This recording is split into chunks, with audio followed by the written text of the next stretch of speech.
ಓಂ ಶಾಂತಿ. ಪತ್ರಪುಷ್ಪದಿಂದ ದಾದಿ ಜಾನಕಿಜಿಯವರ ಅಮೂಲ್ಯವಾದ ಶಿಕ್ಷಣಗಳು. ಪರದರ್ಶನ, ಪರಚಿಂತನೆ ಮತ್ತು ಪರದೋಷವನ್ನು ನೋಡುವಂತಹ ಏನಾದರೂ ನಮಗೆ ಆ ರೀತಿಯಾದಂಥ ಅಭ್ಯಾಸ ಇದ್ದರೆ ನಾವು ಇಳುವ ಕಲೆಯಲ್ಲಿ ಬರ್ತೀವಿ.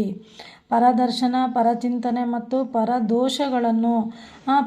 ದೋಷಗಳನ್ನು ನಾವು ನೋಡ್ತಾ ಇದ್ದರೆ, ಅಂಥ ಅಭ್ಯಾಸ ನಮ್ಮಲ್ಲಿದ್ದರೆ ನಾವು ಇಳುವ ಕಲೆಯಲ್ಲಿ ಬರ್ತೀವಿ. ಮತ್ತು ನಮಗೆ ಪರಮಾತ್ಮನ ನೆನಪಲ್ಲಿ ಇರಲಿಕ್ಕೆ ಕೂಡ ಸಾಧ್ಯ ಆಗಲ್ಲ ಅಂತ ಇಲ್ಲಿ ದಾದೀಜಿಯವರು ತಿಳಿಸ್ತಾ ಇದ್ದಾರೆ. ತಾರೀಖಾಗಿದೆ 10/10/2006. ಯಾವಾಗ ಮಧುಬನದ ಸೀಸನ್ ಇರುತ್ತೆ, ಆವಾಗ ನಮ್ಮ ಎಲ್ಲರ ಬುದ್ಧಿಯೋಗ ಮಧುಬನದ ಕಡೆಗೆ ಇರುತ್ತೆ. ಮಧುಬನದಲ್ಲಿ ಒಳ್ಳೆಯ ಸೇವೆನೂ ಆಗುತ್ತೆ, ಸೇವೆ ಸಫಲತೆನೂ ಸಿಗುತ್ತೆ ಅಂತ ಹೇಳ್ತಾ ಇದ್ದಾರೆ. ಯಾವುದು ಒಳ್ಳೆಯ ಸೇವೆ ಆಗಿದೆ ಅಂತ ಇಲ್ಲಿ ದಾದೀಜಿಯವರು ನಮಗೆ ಕೇಳ್ತಾ ಇದ್ದಾರೆ. ಸ್ವಸ್ಥಿತಿಯಲ್ಲಿ ಇರುವಂಥದ್ದು. ಯಾವಾಗಲೂ ನೀವು ಏನೇ ಸೇವೆ ಮಾಡಿದ್ರೂ ನಿಮ್ಮ ಸ್ಥಿತಿಯನ್ನು ನೀವು ನೋಡ್ಕೊಳ್ಳಿ, ಸ್ಥಿತಿಯನ್ನು ಚೆನ್ನಾಗಿಟ್ಕೊಳ್ಳಿ ಅಂತ ಹೇಳ್ತಾ ಇದ್ದಾರೆ. ಬಾಬಾರವರು ನಮಗೆ ಹೇಳ್ತಾರೆ, ಲೈಟಾಗಿರಿ, ಹಗುರವಾಗಿರಿ, ಹಗುರವಾದ ಡ್ರೆಸ್ಸನ್ನು ಹಾಕ್ಕೊಳ್ಳಿ.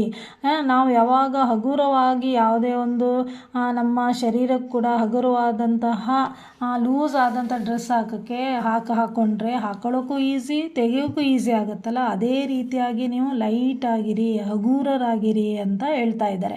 ಆಮೇಲೆ ನಿಮ್ಮ ಶೃಂಗಾರ ಕೂಡ ಲೈಟ್ ಆಗಿರಬೇಕು. ಆವಾಗಲೇ ನೀವು ಸಹಜವಾದ ಸ್ಥಿತಿಯಲ್ಲಿ ಇರೋಕ್ಕೆ ಸಾಧ್ಯ ಅಂತ ಇಲ್ಲಿ ತಿಳಿಸ್ತಾ ಇದ್ದಾರೆ. ಇದರಲ್ಲಂತೂ ಟೈಮ್ ಅಂತೂ ಹಿಡಿಸುತ್ತೆ. ಬಾಬಾ ನಮ್ಗೆ ಹೇಳ್ತಾರೆ, ಲೈಟಾಗಿ ಇರುವಂತಹ ಅಭ್ಯಾಸವನ್ನು ನೀವು ನಿರಂತರವಾಗಿ ಮಾಡಬೇಕು. ಅಂದರೆ ನಾನು ಆತ್ಮನೂ ಲೈಟು, ನಾನು ಡಬಲ್ ಲೈಟ್, ನಾನು ಪರಿಸ್ಥ ಆಗಿದ್ದೇನೆ, ಎಲ್ಲ ಆಕರ್ಷಣೆಗಿಂತ ಮುಕ್ತ, ನಾನು ಲೈಟ್ ಬಿಂದು ಸ್ವರೂಪ ಆತ್ಮ ಆಗಿದ್ದೀನಿ ಅನ್ನುವಂಥ ಅಭ್ಯಾಸವನ್ನು ನಿರಂತರವಾಗಿ ಮಾಡಬೇಕು ಅಂತ ಇಲ್ಲಿ ದಾದೀಜಿಯವರು ತಿಳಿಸ್ತಾ ಇದ್ದಾರೆ. ಎಷ್ಟೆಷ್ಟು ನಾವು ಲೈಟ್ ಆಗಿರ್ತೀವೋ ಅಷ್ಟಷ್ಟು ನಾವು ಶಕ್ತಿಶಾಲಿ ಆಗಿರ್ತೀವಿ ಅಂತ ಹೇಳ್ತಾ ಇದ್ದಾರೆ. ಶಕ್ತಿ ಏನಾಗುತ್ತೆ, ಬೆಳಕು ಕೊಡುತ್ತೆ. ಯಾವಾಗ ನಾವು ಹಗುರವಾಗಿರ್ತೀವಿ, ಲೈಟ್ ಆಗಿರ್ತೀವಿ, ಆವಾಗ ಶಕ್ತಿಶಾಲಿ ಆಗಿರ್ತೀವಿ. ಆವಾಗ ಶಕ್ತಿಶಾಲಿ ಆಗಿದ್ದಾಗ ಲೈಟು ಕೂಡ ನಮ್ಮಲ್ಲಿ ಸುಲಭವಾಗಿ ನಮ್ಮಲ್ಲಿ ಸಿಗುತ್ತೆ ಅಂತ ಹೇಳ್ತಾ ಇದ್ದಾರೆ. ಹೇಗೆ ಶಾಂತಿಯೇ ನಮ್ಮ ಶಕ್ತಿ ಆಗಿದೆ, ಯಾವಾಗ ನಾವು ಶಾಂತಿ ಸ್ವರೂಪರಾಗ್ತೀವಿ ಆವಾಗ ಶಕ್ತಿಶಾಲಿಗಳಾಗ್ತೀವಿ ಅಂತ ಇಲ್ಲಿ ತಿಳಿಸ್ತಾ ಇದ್ದಾರೆ. ನಾವು ಶಾಂತಿಯಾಗಿ ಇದ್ದಾಗ ನಮ್ಮಲ್ಲಿ ಶಕ್ತಿ ಇರುತ್ತೆ, ನಾವು ಸಹನಾ ಶಕ್ತಿ ನಮ್ಮಲ್ಲಿ ಬರುತ್ತೆ. ನಾವು ಯಾವಾಗ ಶಾಂತ ಸ್ವರೂಪರಾಗ್ತೀವೋ ಆವಾಗ ಶಕ್ತಿಯೂ ಕೂಡ ನಮ್ಮಲ್ಲಿ ಇರುತ್ತೆ ಅಂತ ಹೇಳ್ತಾ ಇದ್ದಾರೆ. ಆದರೆ ಶಾಂತಿಯಲ್ಲಿ ಇರಬೇಕಾದ ಟೈಮಲ್ಲಿ ನಮಗೆ ಶಕ್ತಿ ಬೇಕು. ಅಂದರೆ ನಾವು ಶಾಂತವಾಗಿರಲು ಕೂಡ ಆ ಶಕ್ತಿ ಬೇಕು ಅಂತ ಹೇಳ್ತಾ ಇದ್ದಾರೆ. ಅಂದರೆ ನಾವು ಶಾಂತವಾಗಿರೋಕ್ಕೂ ಕೂಡ ಆ ಒಂದು ಪರಮಾತ್ಮನ ಶಕ್ತಿ ನಮ್ಮಲ್ಲಿ ಬರಬೇಕು, ಪರಮಾತ್ಮನ ನೆನಪು ಬರಬೇಕು. ಯಾವಾಗ ನಾವು ಸದಾ ಪರಮಾತ್ಮನ ನೆನಪಲ್ಲಿರ್ತೀವಿ ಆವಾಗ ಶಾಂತ ಸ್ವರೂಪರಾಗ್ತೀವಿ. ಶಾಂತ ಸಾಗರನ ಮಗು ನಾನು ಅನ್ನುವಂಥದ್ದು ನೆನಪು ಬರುತ್ತೆ. ಶಾಂತ ಚಿತ್ತ ಆತ್ಮ ನಾವು ಆಗುತ್ತೀವಿ. ಯಾವಾಗ ನಾವು ಶಾಂತ ಚಿತ್ತರಾಗ್ತೀವಿ ಆವಾಗ ನಾವು ಶಕ್ತಿ ನಮ್ಮಲ್ಲಿ ಬರುತ್ತೆ ಅಂತ ಇಲ್ಲಿ ದಾದೀಜಿಯವರು ತಿಳಿಸ್ತಾ ಇದ್ದಾರೆ. ಯಾರ ಹತ್ರ ಶಾಂತಿ ಇರುವಂಥ ಶಕ್ತಿ ಇರುತ್ತೋ ಅವರಿಗೆ ಏನೂ ಬೇಕಾಗಿಲ್ಲ ಅಂತ ಹೇಳ್ತಾರೆ. ನನ್ನಲ್ಲಿ ಏನೂ ಇಲ್ಲ, ನಾನು ಯಾವಾಗ ಶಾಂತಿಯಾಗಿರ್ತೀವಿ ಶಕ್ತಿ ನನ್ನಲ್ಲಿ ಆಟೋಮೆಟಿಕ್ಕಾಗಿ ಬರುತ್ತೆ. ನಾನು ಯಾವುದೇ ರೀತಿಯ ಮಾತಿನಲ್ಲಿ ನಾನು ತಬ್ಬಿಬ್ಬಾಗಲ್ಲ ಅಥವಾ ಪ್ರಶ್ನೆಗಳು ಬರಲ್ಲ, ಎಲ್ಲವನ್ನು ತಿಳ್ಕೊಳ್ಳುವಂಥ ಶಕ್ತಿ ನನ್ನಲ್ಲಿ ಬರುತ್ತೆ ಅಂತ ಹೇಳ್ತಾ ಇದ್ದಾರೆ. ಯಾವಾಗ ನಾವು ಶಾಂತಿಯಾಗಿರ್ತೀವಿ ಆವಾಗ ಈ ಶಕ್ತಿಗಳು ನಮ್ಮ ಏನು ಅಷ್ಟಶಕ್ತಿಗಳಿರ್ತೀವಿ ಅದು 100% ಕೆಲಸ ಮಾಡುತ್ತೆ ಅಂತ ಹೇಳ್ತಾ ಇದ್ದಾರೆ ದಾದೀಜಿಯವರು.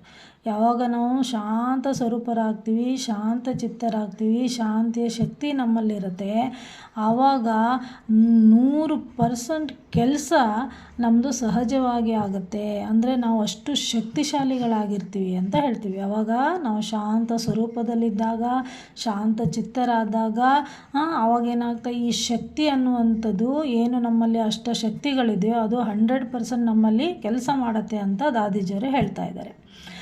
ನನಗೇನು ಮಾಡಬೇಕು, ನಾವು ಶಾಂತವಾಗಿ ಇರುವಂತಹ ಅಭ್ಯಾಸವನ್ನು ಮಾಡ್ಕೋಬೇಕು. ಇದೆಲ್ಲ ಅನುಭವದ ಮಾತಾಗಿದೆ ಅಂತಿದ್ದಾರೆ ದಾದೀಜರು. ಈ ಶಾಂತಿಯ ಶಕ್ತಿಯ ಅನುಭವ ನಾವು ಮಾಡಬೇಕು.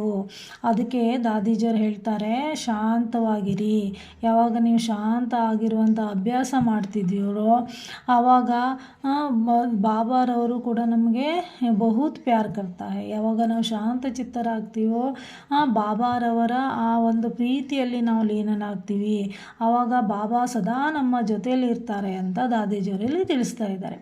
ಮತ್ತು ದಾದೀಜರು ಇಲ್ಲಿ ಮುರಳಿ ಬಗ್ಗೆ ಹೇಳ್ತಿದ್ದಾರೆ. ಈ ಮುರಳಿ ಅನ್ನುವಂಥದ್ದು ಕೂಡ ಒಂದು ಜ್ಞಾನ. ಇದರಲ್ಲೂ ಕೂಡ ಏನಾಗಿದೆ, ಕಮಾಲಾಗುತ್ತೆ. ಅಂದರೆ ಈ ಮುರಳಿಯನ್ನು ನಾವು ಕೇಳೋದ್ರಿಂದ ನಾವು ಏನಾಗ್ತೀವಿ, ಸತಯುಗದಲ್ಲಿ ದೇವತೆಗಳಾಗಕ್ಕೆ ಲಾಯಕರಾಗ್ತೀವಿ.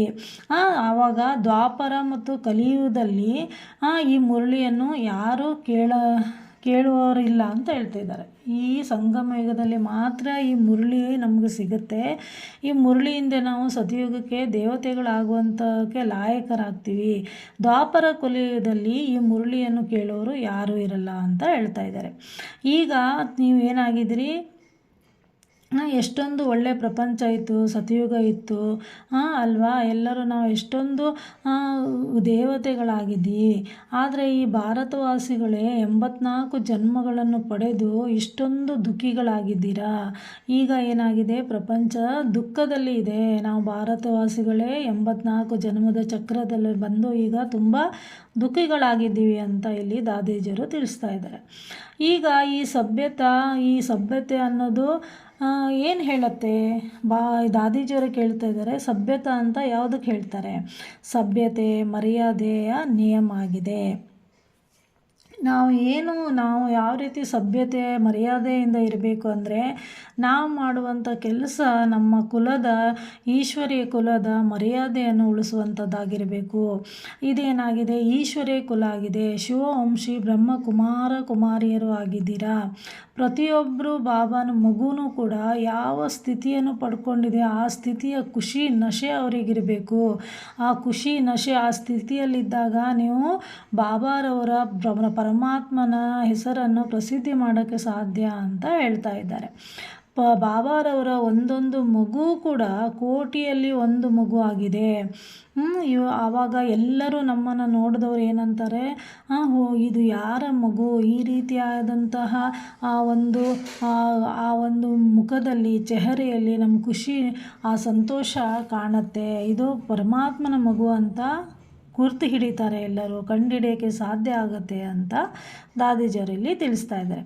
ಮತ್ತು ದಾದೀಜರು ಹೇಳ್ತಾ ಇದ್ದಾರೆ, ಇದು 2 ಮಾತು ನಮಗೆ ಏನು ಮಾಡುತ್ತೆ, ನಷ್ಟವನ್ನು ಉಂಟು ಮಾಡುತ್ತೆ. ಒಂದು ಏನಂದರೆ ಸುಸ್ತು, ಆಲಸ್ಯ.